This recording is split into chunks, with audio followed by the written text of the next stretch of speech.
I don't mind being gone on adventures for a while. No, no. Hey everybody, Emily here. This isn't exactly the way I wanted to film this video. However, I have a super busy weekend planned and I wanted to film this video while it was still fresh in my mind, because this video is going to be a review of the book Spare by Prince Harry. And let's just get into it. First of all, I didn't even really know this. That's fine. First of all, I didn't even really know that this book, like I had it on my radar, but I was like, I'll just wait to the library and whatever. But then I watched the documentary, and now I know that, movies and books are different. However, when I watched those two, Meghan and Harry, go through that documentary, I was like, wow, okay, I need to read this book. So what I did was, if you watch my vlog videos, you know that I don't do Audible or any of those things because I fly through books too fast, and mostly just because I like to read a bunch of different stuff, like a few different authors, so I'm never sticking to just one person, and I can never justify it because I don't read the same book twice. However, this book, I was like, I cannot wait, I need to read it. And it came out January 10th, and I literally woke up the next day. I was scrolling on Goodreads. I don't really read on there a ton because sometimes those reviews can be horrific and people are just so rude for literally absolutely no reason. But I saw it was already getting reviews and blah, blah, blah, blah, blah. And I was like, you know what? Let me go over to Apple Books. Literally, I bought it on my iTunes. Or my iTunes, I'm dating myself. But I bought it on my Apple ID for $24 because I had it was $19.95 or something, and then it was the I don't know, tax or whatever, but I don't care. It was the best, literally best $20 I've spent. So I read it from January 11th until yesterday, which was January 18th. Sometimes I read it 2 to 3 times a day. Because, whoa boy, when I ever saw that it was 15 hours and 49 minutes, I was like, oh boy, buckle up. We're getting ready. And, just from, I wrote a text to 2 of my friends last night because my friend Kelly read it, and she read it faster than I did, and she loved it. And then my friend Debbie is currently reading it. She is a little bit farther behind me.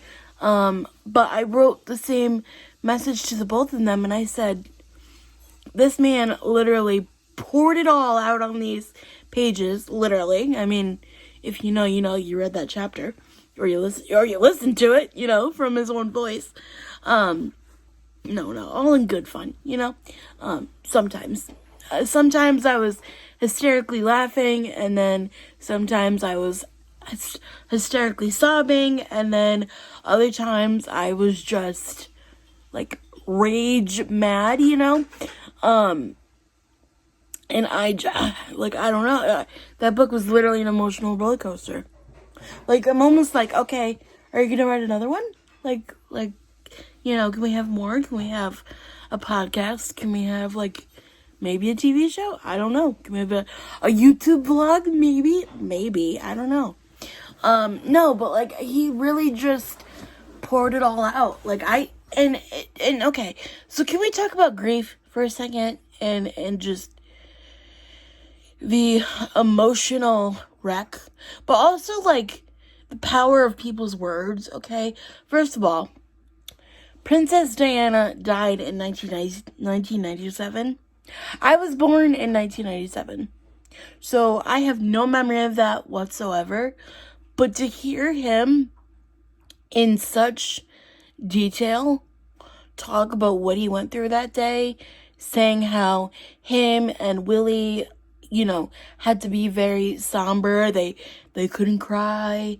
They they didn't cry. They didn't show emotion. They just walked for miles with their head down at their feet, with their eyes down, just marching, and again, it was very timely for me to read this book, because I just lost my grandmother on December 28th, and she was my person. I feel like she understood me very, very well, and, better than most people. And I couldn't even imagine, first of all, I couldn't even imagine losing, someone you love, like that at such a young age, well, I could, because I was 12 when my other grandparents, I was younger when my other grandparents passed away, but, like, never, like, a parent or anything like that. Especially my mother, like, you feel like your mother, your relationship with your mother is like this. Well, for majority of people, it's like this, so, like, you're like, wow, that's your person, I couldn't even imagine trying to get through middle school and high school with bullies and, whatever, with all that. Are you kidding? Anyway, but then to,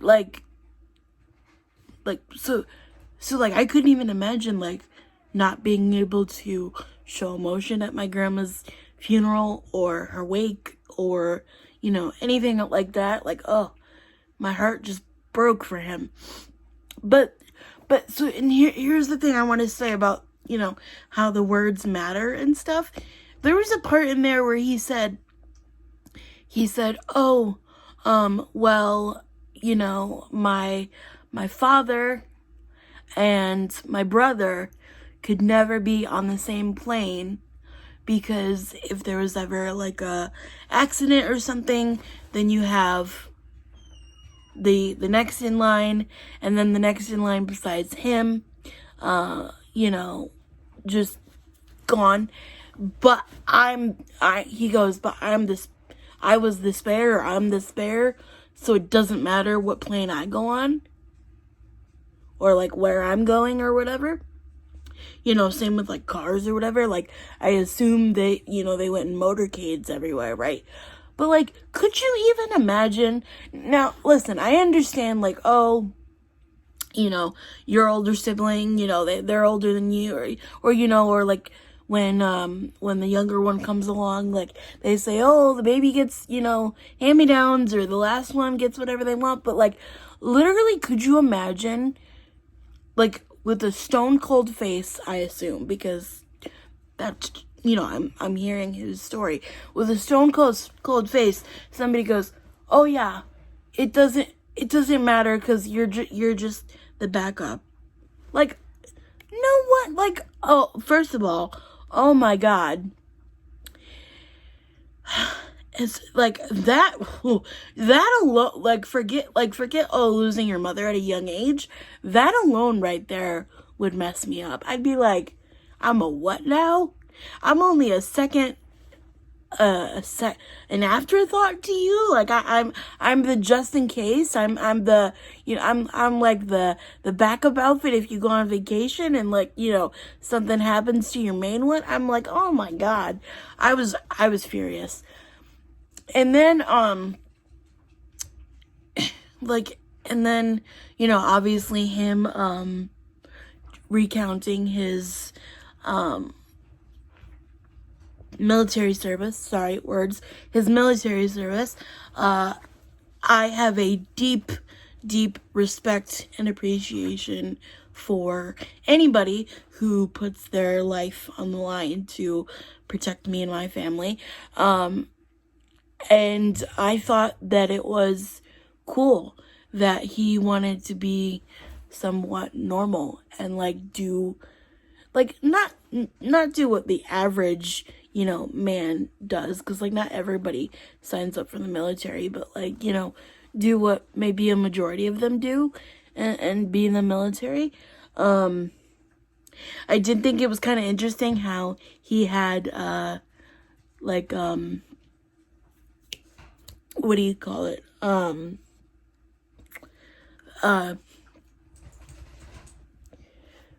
bodyguards. There you go. Bodyguards for the other one. I'm like, oh god, does that mean the bodyguards are protected? Because like, you know, you're in a war zone. That's kind of scary. But I did enjoy learning about his process with the Apache helicopters. That was pretty cool. And I'm like, you know what? So, well, this is like skipping to the end, but I'm like, you know what? So what if they strip you of your, you know, military uniform and like you're not allowed to do XYZ because you step away from the crown or whatever? Which now I gotta get into that show because I could not get past the first season. Or the first couple episodes of the first season. I've tried to watch it twice, but now I've really got to dig in and do it because I need to see the show. But anyways,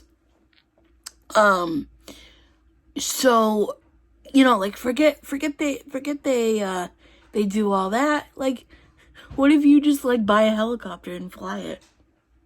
Heck, he could make a whole tourism business out of that. Hey, Prince Harry helicopter rides. I would do it. I've always loved Prince Harry. You know, he's just very handsome to look at, very easy on the eyes, and his voice is really soothing, you know, it's like oh my god, it's very nice. But no, I've always loved him, honestly, more than Willie, but it's okay, I'm not comparing, I'm just saying, he was my favorite royal, he always is gonna be a royal. But speaking of that, okay, so the next thing I just wanted to talk about is that when Meghan Markle came into the fold and they were going and they were saying, oh, well, it's not gonna work because she's divorced, so she can't wear a veil for the wedding, or, you know, she can't wear this tiara, or, you know, they brought up her race, you know, or, you know, they brought up all these things, and I'm like, what? Which I get. So listen, again, not that I would ever be in the same social circle as a royal, you know, only one could hope, right? Like like, oh, let Harry slide in my DMs, or, you know, let you know, something like that, you know, or whatever. But like, it just makes me think, like, well, what if like somebody meets somebody who's different than them? Like, you don't want diversity in your palace or in your work. You can reach a whole nother, you know, group of people. And I'm not even just talking about like yeah, right, race and like different backgrounds is one thing, but I'm saying like, well, what if somebody like fell in love with somebody who had like a physical disability, or even, you know, mental health, or, you know, Down syndrome, or, you know, a service dog or something like that. You know what I mean? Like, there's a whole host of like things that you can reach, right? And then I didn't really like how they meaning the press, but like then Harry's retelling of it, how the press like pitted Kate and Meghan against each other. Now, you don't, now, like, definitely, obviously, I believe Harry. However, I, having my own sister-in-law, how old was I when they got married? Like, 23, 24? I don't even know. Like, you may, like, disagree with them, but you're never having like a bloodbath with them. And I'm like, you're not like pitting us against each other. Like, that just doesn't happen. I mean, I know that happens for like them, meaning the media, them every day for like clicks and views and whatever. And every time Harry was like, oh, well, they're just trying to sell paper. You know, they're just trying to sell a paper. I'm sitting here thinking to myself, I'm like, well, yeah. Like, that's the same with like a YouTube channel. Like, you know, the gossip sites and like, yep. Sully, go eat dinner. The gossip sites and everything are just trying to get you to click their video, and you know, it doesn't matter if it's a disparaging video, they just want you to click it, you know? So that's what I could relate it to. But the last thing I really wanted to touch on was Megan's whole situation with bullying. And I just have to say that first of all, I think she's very brave for coming forward with all of that, and discussing her dark night and dark times and whatever. You know, with this book, even, you don't know how many millions of people that's reaching. And again, I think that it's very brave of Harry too, to, you know, dig his heels into the ground and say, no, this is my wife, this is my family, this is my children, you know, I'm not gonna stand for this. Because, you know, aside from the book, just, you know, just in general, right? Like, he, you know, I mean, not saying that he would ever do this, but he could have very easily been like, well, no, like, this is just the way it is in my family. Like, you know, we're getting a divorce or whatever. And then it would have been really highly contested or whatever, probably. But, like, you know, he dug his heels in and he was like, no, it's not right. You know, and he had to work on himself. He discussed his therapy and everything, which I thought was really, really good. Because again, you can just, it doesn't even matter that he's a royal, but just like sharing your story, you never know who's going to be there, you know, or who's going to need to hear what you have to say. But what I found really, really disheartening was, they talked about this in the documentary, but also they talked about this in the book quite a lot too, was that she wanted to go get help and they literally told her no. Like, she wanted to go to some sort of treatment facility. I think she said treatment facility first, and then they said no, and then she was like, all right, well, how about therapy? And they said no. And like, I've been in therapy consistently now for 4 years, almost 5 years. No, actually it'll be 4 years in February that I started. But I couldn't even imagine, like we all have that family member who, you know, doesn't believe mental health is real, or like, you know, doesn't necessarily believe in therapy and, you know, medication and blah, blah, blah. But like, to literally have like a whole like corporation at this point, like, you know, a brand basically, right? The palace is a brand. To have a whole thing behind you that says no, that's not fair. Because, you know, they do all that beautiful work, and, you know, Harry and Meghan went to Botswana all the time, and, you know, everything that they do and all that stuff, and Harry with the veterans and everything. And then,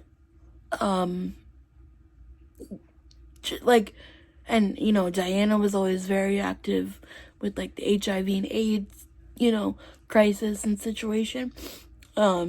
And, you know, he talked about how she would go to the hospital sometimes just, you know, unannounced, and, like, would go hold the hands of these people that were sick, right?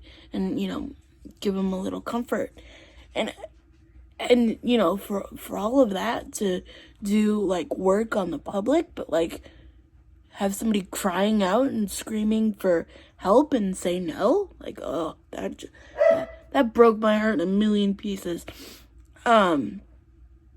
Because again, you know, like what kind of platform does she have to say, hey, I was struggling and I went to go get help, and, you know, it's okay to ask for help and blah, blah, blah.